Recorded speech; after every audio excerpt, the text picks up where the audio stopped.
ভাই এটা কিসের কলম করছেন? এটা সীতাফল। হ্যাঁ, আতা আতা। আতা। জি আতা ফলের সাথে কি শরীফার জি কলম? জি জি, এটা ইন্ডিয়ান জাত। ইন্ডিয়ান জাত না? জি জি।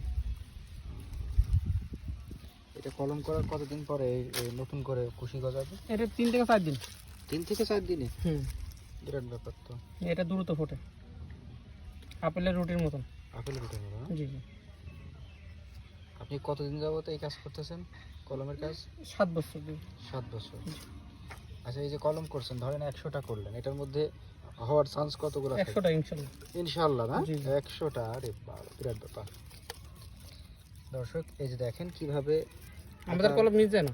আচ্ছা, আতার সাথে কিভাবে শরীফার কলম করা হয়, তাই না? এটা তো বুনো আতা না? জি জি, এটা বুনলা। বুনো আতার সাথে হাইব্রিড হচ্ছে যে নতুন জাত, হুম, ওইটা কলম করা ইন্ডিয়ান। ইন্ডিয়ান জাত। এটা কি কলম বলে ভাই? এটা টেপ কলম নাকি? জি। টেপ কলম, আচ্ছা।